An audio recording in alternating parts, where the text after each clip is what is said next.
नमस्कार दर्शकों, मैं स्वागत करती हूँ आपका नई पत्रवार्ता प्राइम टाइम पर।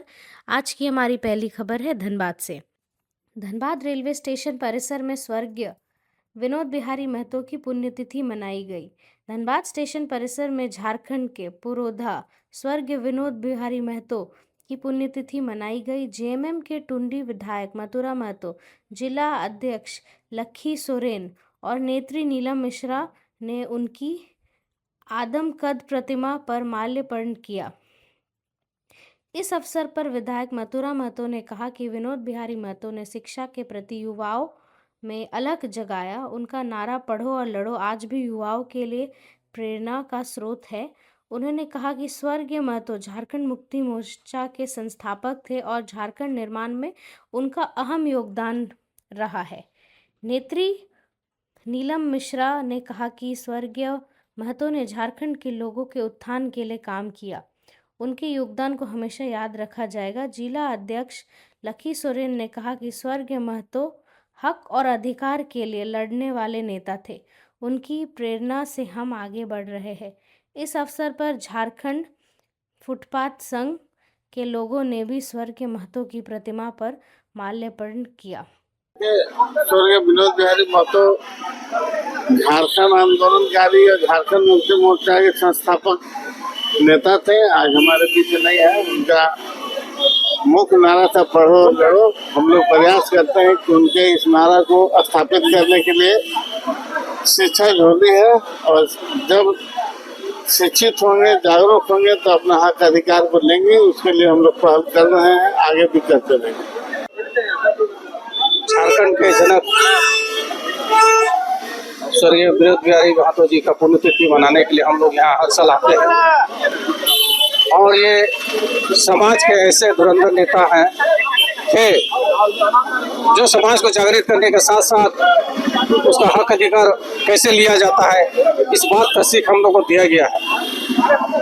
विनोद बिहारी महतो ने अपने समाज के साथ साथ उन गरीब दलित शोषित लोगों को भी जागृत करने का काम किया और समाज में पढ़ो और लिखो और अपना हक अधिकार लड़कर कैसे अधिकार लिया जाता है ये सीख हम लोगों को दिया गया है और उसी के नक्श कदम पर आज के दिन हम लोग शपथ लेते हैं। हम लोग समाज को कैसे उत्थान करेंगे, एक बृहद झारखंड राज्य को कैसे सुसज्जित करेंगे।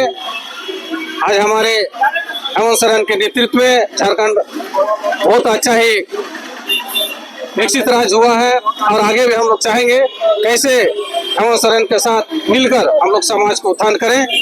इसी के साथ आज हम लोग यहाँ शपथ लिए हैं। पूरा वीर पुरुष के साथ साथ हमारे दिसम गुरु शिबू सोरेन का भी इस झारखंड अलग राज्य में बहुत योगदान रहा है। उनको भी आज हम लोग याद करते हैं और उनके बताए हुए रास्ते पर हम लोग आगे चलने का काम करेंगे। शहीद विनोद बिहारी महतो जी का शहादत दिवस आज हम लोग हर वर्ष की तरह आज भी हम लोग मनाने के लिए धनबाद का स्टेशन परिसर में हम लोग जमा हुए हैं।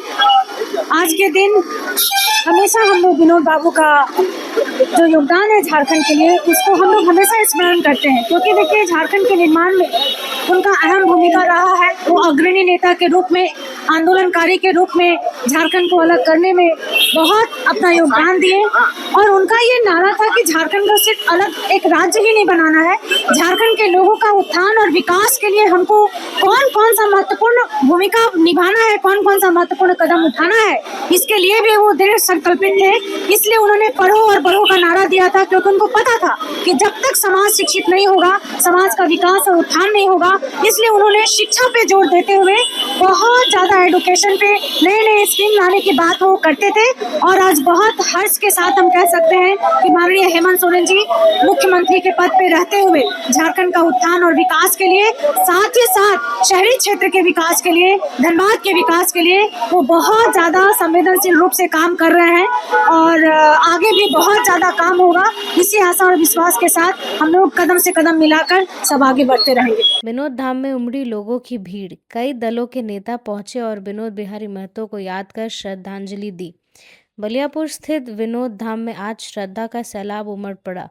विनोद बिहारी महतो की पुण्यतिथि पर हजारों लोगों ने पहुंचकर उन्हें नमन किया और श्रद्धांजलि अर्पित की। इस अवसर पर सिंधरी विधायक चंद्रदेव महतो, BBMKU के वाइस चांसलर राम कुमार सिंह, डुमरी विधायक जयराम महतो, राहुल महतो, भाजपा नेता तारा देवी, भाजपा नेता जगदीश रवानी, JLKM नेता आशीष महतो, देवेंद्र नाथ महतो, दीपक रवानी, उषा महतो, श्वेता कुमारी और मुखिया दिलीप BD महतो समेत कई दलों के नेता और सामाजिक कार्यकर्ता ने श्रद्धांजलि अर्पित की। नेताओं ने विनोद बाबू के संघर्ष, विचार और झारखंड आंदोलन में उनके योगदान को याद करते हुए कहा कि उनका जीवन आने वाले पीढ़ियों के लिए प्रेरणा है। इसके साथ ही सप्ताह व्यापी विनोद आज विनोद बाबू की पुण्यतिथि है, आज माल्यार्पण भी हो रहा है। कितना सपना विनोद बाबू पूरा हुआ है, कैसे याद करते हैं आज के दिन?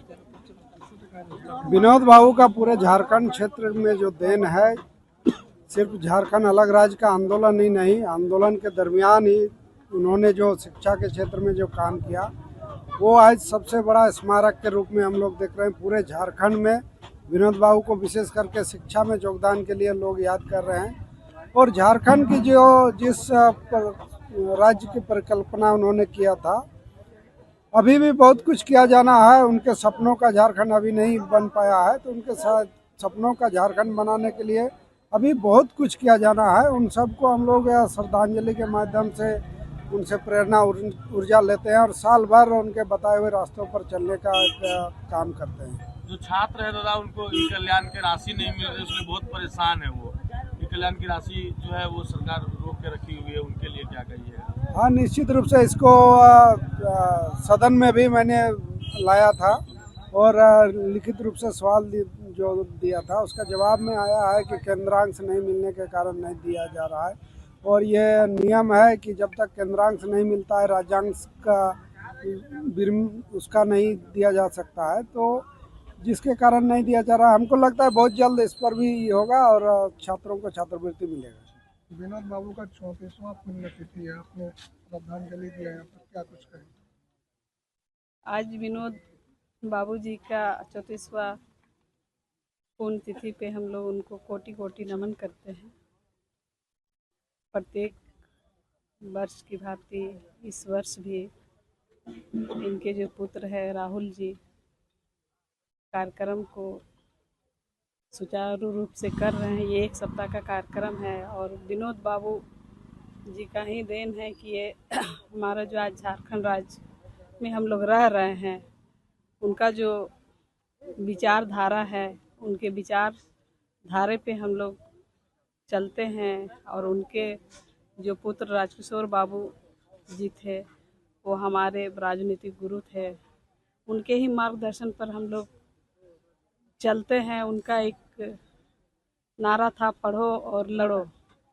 पढ़ो और लड़ो का मतलब है कि आप पढ़ लिख के शिक्षित बनिए और अपने हक अधिकार के लिए कलम से लड़ाई कीजिए, ताकि जो अधिकार है अपना वो मिल सके। आज हमारे युवा पीढ़ी हो या हमारी जो बच्चियां पढ़ रही हैं, ऊंचे स्तर पर अपना परचम लहरा रही है, ये शिक्षा का ही नीति है। वो शिक्षा को आगे बढ़ाने के लिए हर जगह पूरे झारखंड में स्कूल कॉलेज का भी निर्माण किए हैं। और आज हम लोग जो है कि उन्हीं का मार्गदर्शन से पद चिन्हों पर चल रहे हैं और आगे बढ़ रहे हैं। सब युवा पीढ़ी को भी इनके ही बताए गए मार्ग पर चलना चाहिए, तभी और झारखंड का अच्छे तरह से विकास हो। बलियापुर का एकमात्र सामुदायिक स्वास्थ्य केंद्र डॉक्टर के अभाव में बदहाली के आंसू रो रहा है। लगभग 2 लाख की आबादी में एकमात्र एक डॉक्टर अपनी सेवा दे रहे हैं। अगर गांव की बात की जाए तो अमझर, परघा, पहाड़पुर, भिकराजपुर, कोनारटाड़, कोढ़ीर, चोकटाड़, सिंदूरपुर, लालाडी, बेड़ा, नियमतपुर, दुधिया, सिंघियाटाड़ आदि गांव के लोग एकमात्र स्वास्थ्य केंद्र बलियापुर पर निर्भर है। डॉक्टर नहीं रहने के कारण यहाँ के ग्रामीणों को ढंग का इलाज नहीं मिल पा रहा है। किसी दुर्घटना घटित होने पर धनबाद जाना पड़ता है। बलियापुर से धनबाद की दूरी लगभग 15 से 20 किलोमीटर है। धनबाद ले जाने के क्रम में मरीज को काफ़ी परेशानियों का सामना करना पड़ता है। कुछ मरीज की बात की जाए तो रास्ते में ही अपने दम तोड़ देते हैं। यहाँ के ग्रामीणों ने मांग की है कि बलियापुर सामुदायिक स्वास्थ्य केंद्र में रात्रि सेवा जल्द से जल्द चालू हो ताकि यहाँ के ग्रामीणों को रात में सुविधा मिल सके। हमारे यहाँ सिर्फ हमारे सिवा और कोई नहीं है। फिर हॉस्पिटल कैसे सुचारू रूप से चल रहा है सर? और वो तो भाई अब ऐसे ही चल रहा है, क्या कि डॉक्टर ही नहीं है तो हम क्या कर सकते हैं। हम बार बार डिमांड किए हैं, डॉक्टर मिलेगा तभी ना हम कुछ कर सकते हैं। इसमें मेरे सिवा कोई और डॉक्टर नहीं है।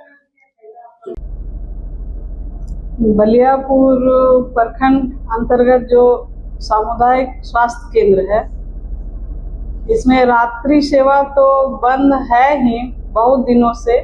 इससे पहले मैं कई बार मांग कर चुकी हूँ कि बलियापुर चूँकि ग्रामीण क्षेत्र है और यहाँ आबादी लगभग 2 लाख के आसपास है और सुदूर सुदूर गांवों से बलियापुर स्वास्थ्य केंद्र आते हैं इलाज के लिए, लेकिन वहाँ ना डॉक्टर रहते हैं ना नर्स रहते हैं।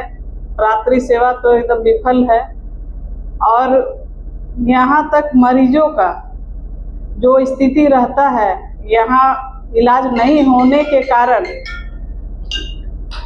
जो कष्ट का सामना करना पड़ रहा है। मैं सरकार से भी मांग करती हूँ कि रात्रि सेवा जल्द से जल्द उपलब्ध कराए। इससे पहले भी मैंने कई बार लिखित तौर पर भी मैं दे चुकी हूँ, लेकिन अभी तक ये सरकार की लापरवाही के कारण या स्वास्थ्य विभाग के लापरवाही के कारण अभी तक रात्रि सेवा उपलब्ध नहीं हो पाई है। मैं पुनः सरकार से मांग करती हूँ कि ये जल्द से जल्द बलियापुर स्वास्थ्य केंद्र में रात्रि सेवा उपलब्ध हो। 2 लाख आबादी में दादा ये बलियापुर का CSC है, मात्र एक डॉक्टर दिया गया है। रात्रि सेवा जो है आज 2 सालों से बंद है, क्या कुछ कहेंगे? देखिए, यहाँ जो है सरकार अपने स्तर से प्रयास करते हैं सुचारू रूप से स्वास्थ्य सेवा चले, मगर यहाँ के प्रभारी क्या करते हैं नहीं करते, इनका भी तो जिम्मेदारी बनता है कि हमारे पास कितने डॉक्टर हैं, किनको रात में डिप्यूट करना है, किनको दिन में डिप्यूट करना है। इसकी जिम्मेदारी प्रभारी का बनता है। कहीं ना कहीं प्रभारी भी अपना नज़रअंदाजा करता है प्रशासन इसके विभाग का आदमी को, ये भी हो सकता है। और यहाँ 2 लाख आबादी के बीच में जो है इतना बड़ा स्वास्थ्य केंद्र चल रहा है और यहाँ का स्वास्थ्य सुविधा सुचारू रूप से नहीं चल रहा है। यहाँ तो कहीं अगर यहाँ से रेफर करते हैं PM से जाते जाते पेशेंट कभी कभी हार्ट अटैक करके मौत हो जाते हैं। इसीलिए जो है इसमें जो है हमें एक झारखंड मुक्ति मोर्चा के सदस्य चाहे झारखंड आंदोलनकारी हैं, हमको गर्व इस बात का है कि इस हॉस्पिटल में जो है चले सुचारू रूप से, और हम यही आशा उम्मीद करते हैं इस बात को मैं मुख्यमंत्री तक संदेश को पहुंचाने का काम करेंगे। देखिए, रात्रि सेवा की ही बात नहीं है, दिन की सेवा भी नहीं है। आप ये जो एक डॉक्टर साहब हैं आप पता कर लीजिए या कभी आप जाके देखिए, ये कभी पेशेंट नहीं देखते हुए आपको दिखेंगे। तो पेशेंट देखता कौन है? अगर कल मैं एक डॉक्टर साहब का बयान देखा एक न्यूज़ में, बोल रहा था कि मैं ऊपर तक कई बार ये किया हूँ, लिखित ये किया हूँ, आवेदन दिया हूँ कि यहाँ डॉक्टर दे। अरे आप पहले आप पेशेंट देखते हैं उनको, हमको नहीं लगता है कि वो डॉक्टरी की पढ़ाई भी किए हैं, अपने काबिलियत पे वो डिग्री नहीं लिए होंगे। अगर लिए होते तो जरूर 1-2 पेशेंट तो जरूर देखते, और वो ना टाइम से भी नहीं आते हैं। आप जाके पता कीजिएगा, वो समय पे कभी नहीं आते हैं, जब मन होता है तब आते हैं। मतलब मन का मालिक है वो सरकार के नौकर नहीं है, सरकार के नुमाइंदा नहीं है, वो मालिक है इस अस्पताल का। वो जो चाहते हैं वही होता है। डॉक्टर आते हैं, उन डॉक्टरों को रहने नहीं दिया जाता है। और बड़ा दुर्भाग्य है इस बलियापुर का कि ऐसे जनप्रतिनिधि चुने जाते हैं, सांसद महोदय, विधायक महोदय, इनको कोई मतलब नहीं है। इससे पहले भी जो है बीजेपी के विधायक जी थे, उनके इसमें भी रात्रि सेवा नहीं था। अभी सांसद आपका है, बीजेपी का सांसद आपका है, इनका सरकार जिनका है उनका विधायक है। अगर सरकार आपकी है और आप डॉक्टर नहीं उपलब्ध करा पा रहे हैं तो ये तो बड़ा शर्म की बात है। फिर आपका सरकार किस लिए? आप एक साधारण सा 1-2 लाख की जनसंख्या में एक रात्रि सेवा नहीं दिला पा रहे हैं डॉक्टर के अभाव में, तो एक डॉक्टर नहीं दे पा रहे हैं, तो आप देख रहे हैं कि मतलब ये क्या कर सकते हैं, ये सरकार आखिर कर क्या सकती है। छात्रवृत्ति देने की औकात नहीं है, डॉक्टर उपलब्ध कराने की औकात नहीं है, दवा दारू का तो छोड़ ही दीजिए, दवा का तो छोड़ ही दीजिए। हाँ, लेकिन आप उसके जगह पे देखिए दारुओं की दुकानों की कोई कमी नहीं है। आप हर जगह जाइए, जहां बलियापुर में पहले 3 दारू की दुकानें थे, अभी 7-7 दारू की दुकानें। दारू आप पीजिए, दवा नहीं मिलेगा, इलाज नहीं होगा।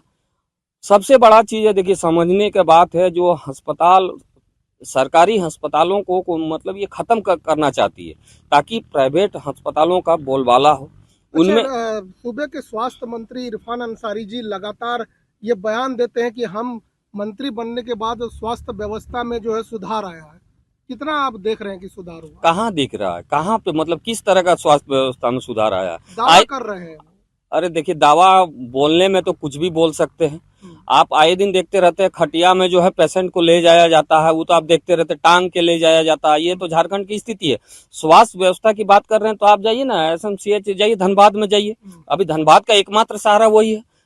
पूरा झारखंड का देखा जाए तो राजधानी रिम्स में जाइए, वहां आए दिन आपने देखा होगा चूहे जो है पार्ट्स, जो है मरीजों के पार्ट्स काट देते हैं। बरामदे में जो है भोजन खाने के लिए विवश हैं। आप धनबाद वाला जाइए, वहां पे जाके स्थिति देखिए क्या है क्या नहीं है। तो ये किसी से छुपा नहीं है।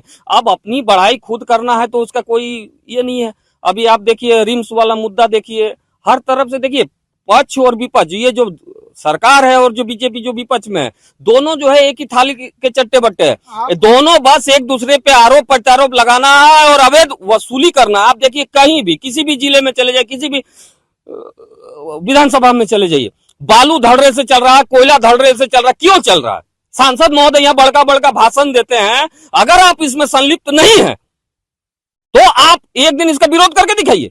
खाली माइक में बोल देने से नहीं होगा। आप कहां पे, जमीन में कहां पे आप दिखा रहे हैं? एक आंदोलन दिखा दीजिए। सांसद महोदय एक दिन, उनकी राष्ट्रीय पार्टी है, आपके इतने कार्यकर्ता हैं, इतने विधायक हैं आपके, आप एक दिन रोकिए ना, कोयला देखते हैं आपके कितना हिम्मत है। आपकी हिम्मत नहीं है। आप ये लोग क्या है, एक दूसरे पे आरोप प्रत्यारोप करते रहना है और माल लूटते रहना। ये झारखंड को, मतलब इनको दोनों मिलकर लूट रहे हैं। झारखंड मैट्रिक और 12वीं प्री बोर्ड की परीक्षा 17 दिसंबर से शुरू हो गई है। परीक्षा की तैयारी को लेकर धनबाद उपायुक्त आदित्य रंजन जी ने HE हाई स्कूल का निरीक्षण किया, एक एक क्लासरूम में जाकर देखा। इसके बाद उपायुक्त आदित्य रंजन जी ने मीडिया से बात करते हुए कहा कि प्री बोर्ड परीक्षा तैयारी को लेकर देखने आए थे। अलग अलग स्कूलों में अन्य अधिकारी भी गए हैं। कहा कि इस बार बोर्ड परीक्षा से पहले 2 बार प्री बोर्ड होगी। प्री बोर्ड में जो भी बच्चे अच्छे अंक लाएंगे उसे सम्मानित किया जाएगा। उन्होंने कहा कि धनबाद का रिजल्ट 12वें या 14वें स्थान पर रहता है। इसमें सुधार की काफ़ी प्रयास किए गए हैं। जिले में बच्चों का रिजल्ट अच्छा हो, इसे लेकर पहले से तैयारी की गई है। वहीं स्कूल में शिक्षक की कमी को लेकर कहा कि शिक्षक की कमी है, लेकिन कम शिक्षक में भी अच्छे रिजल्ट हो सकते हैं।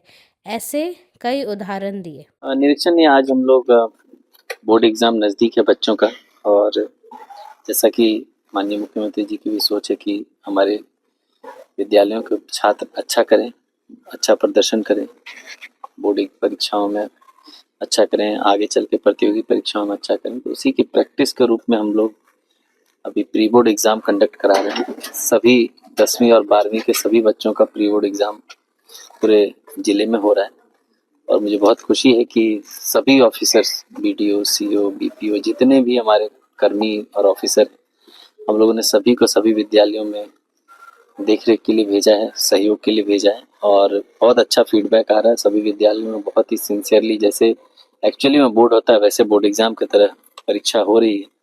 Separate question paper, booklet, answer booklet सब है।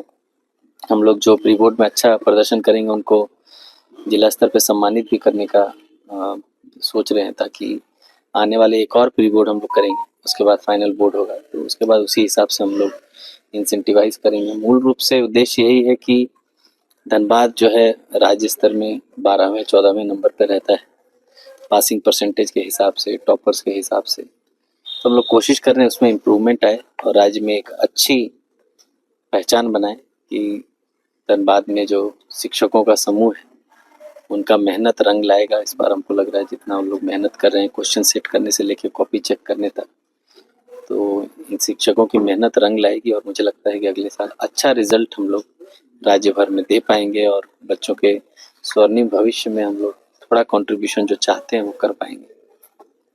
सर, बच्चे भी मेहनत करते हैं, शिक्षक भी मेहनत करते हैं, लेकिन शिक्षक की कमी की वजह से सरकारी स्कूल में सिलेबस कंप्लीट नहीं हो पाता है एग्जाम से। देखिए, शिक्षक की कमी हमेशा से रही है, लेकिन हम लोग नोट किए हैं कि कई विद्यालय में शिक्षकों की कमी के बावजूद अच्छा रिजल्ट होता है और ऐसे विद्यालय भी हैं जहाँ शिक्षक पर्याप्त हैं फिर भी रिजल्ट खराब होता है। तो मैं ये बिल्कुल नहीं मानता हूँ कि सिर्फ शिक्षक की कमी की वजह से पढ़ाई खराब हो रही। कई शिक्षक हैं जो खुद हिंदी के हैं पर वो इंग्लिश का भी क्लास ले रहे हैं और वो अपने आप में मतलब पूजनीय है और बहुत बड़ी बात। और ऐसे शिक्षकों की भरमार है पूरे सिस्टम में और मुझे लगता है उनकी वजह से ही पूरा सिस्टम इतना अच्छे से चल रहा है। और ये प्री बोर्ड है या रेल टेस्ट है, उसमें मूल रूप से हम लोग यही प्रयासरत हैं कि जो शिक्षक की कमी है की वजह से कई क्वेश्चंस कवर नहीं होते हैं, एग्जाम नहीं हो पाता है, तो उसको ही कमी को पूरा करने का कोशिश कर रहे हैं। मॉडल आंसर भी हम लोगों ने दिया है ताकि किसी भी विषय के शिक्षक कम से कम उन प्रश्नों का प्रैक्टिस करा दें एग्जाम के लिए जिसमें अगले एग्जाम में जब अगर वो क्वेश्चन आएगा तो उसमें उनको अच्छे नंबर आए। वो एक बार प्रैक्टिस भी हो जाएगा उन विषयों के सब्जेक्ट का, उन क्वेश्चंस का, तो अच्छा रिजल्ट हो। वो धनबाद रिंग रोड का भी प्रस्ताव भेजे नहीं है, वो प्रस्ताव आया है कि कैसे होना चाहिए और कहाँ से होना चाहिए। तो एनएच की टीम जो है वो आके पूरा सर्वे करेगी एक राउंड, उसके बाद ही उसमें निर्णय हो पाएगा। अभी उसमें फाइनल कोई डिसीजन नहीं। प्रयासरत तो हैं, आप तो देख ही रहे हैं। एक साथ ही धनबाद की सभी लाइफलाइंस जो है डैमेज हो गई थी और जो अपने आप में हरकुलियन टास्क है, गया पुल हो, बरमसिया पुल हो, प्रधान खंडा हो, सब एक साथ ही डैमेज हो गया। तो हम लोग कोशिश कर रहे हैं कि सबको बारी बारी से, गया पुल में काम लगा हुआ है, बरमसिया 20 तारीख तक मुझे लगता है हैंडओवर हो जाना चाहिए। अगर हैंडओवर हो जाएगा तो वो चालू हो जाएगा। बाकी पॉलिटेक्निक वाला रोड भी नया चौड़ीकरण और अलग रास्ता बन रहा है ताकि पॉलिटेक्निक की बाउंड्री भी हो जाए और एक डेडिकेटेड रास्ता जो उस तरफ से है वो भी मिल जाए। उसमें भी काम लगातार चल रहा है। जहाँ नए साल में मुझे लगता है ये सब समस्याएं थोड़ा कम हो जाएगी। रिंग रोड में जो प्रस्ताव अगर हो जाता है तो शहर की जो इंफ्रास्ट्रक्चर है, यातायात जो सुव्यवस्था है, वो ट्रैफिक की समस्या है कि विद इन द टाउन तो बहुत जल्दी नहीं सुधार होना है। विद इन द टाउन में जो मूल चौक पॉइंट्स है वो भी हम लोग कवर कर रहे हैं इस बार। जैसे स्टील गेट का जो चौराहा है, जो रास्ता है, वो सबसे बड़ा चौक पॉइंट है मुझे लगता है धनबाद। तो उसका सेक्शन 11 अभी हो गया है, 19 होने के लिए जा रहा है। तो उसमें अधिग्रहण होना है, अधिग्रहण होकर वो प्रॉपर 2 लेन बनना है, वो हो जाएगा। उससे जाम की समस्या जरूर कम हो जाएगी और राज्य सरकार उसमें फंड देने के लिए तैयार है। हम लोग अभी रिक्वेशन भेजे हैं, राज्य सरकार से पैसा आ जाएगा तो वो भी मैं कहूँगा राज्य सरकार के सहयोग से, माननीय मुख्यमंत्री जी के सहयोग से स्टील गेट का जाम भी अगले साल भर में खत्म हो जाएगा।